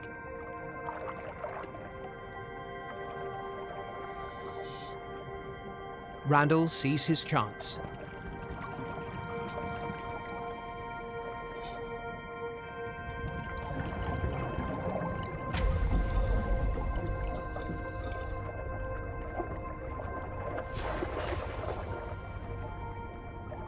Amazing! Straight below the dorsal fin, that's brilliant! Hopefully, that tag and the transmitter will be giving us information about that shark and where he goes.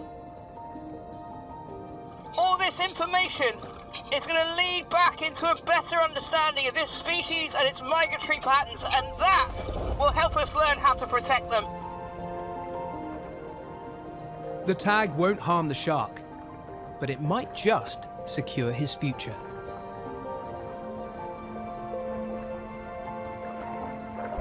Cocos is famed for being a site where hammerheads gather in incredible numbers. And as I watch our shark depart, I see he's joined by many more of his kind.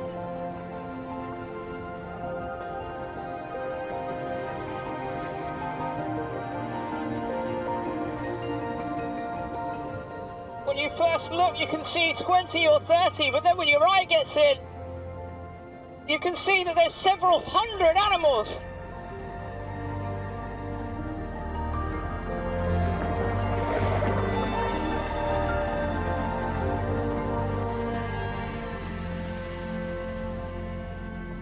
This is truly one of the greatest aggregations of large predators on Earth.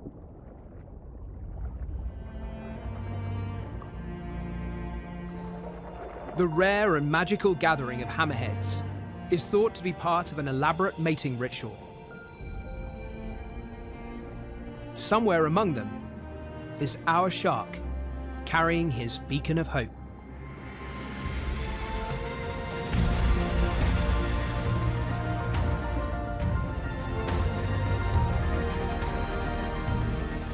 Seamounts like Cocos are so important to the survival of species like scalloped hammerheads. Without them, they simply would not have a future. But what's critical is what happens when they swim beyond these protected seas and out into the open ocean.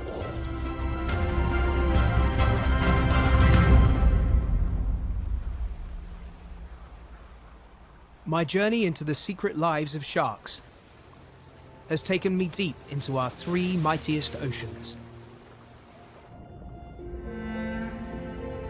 I've seen how this incredible animal group is perfectly home to thrive. But I've witnessed their world changing at an alarming rate. Yet it's still left me with hope.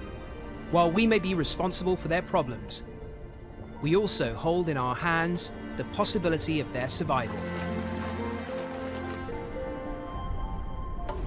the remarkable story of sharks doesn't have to end here.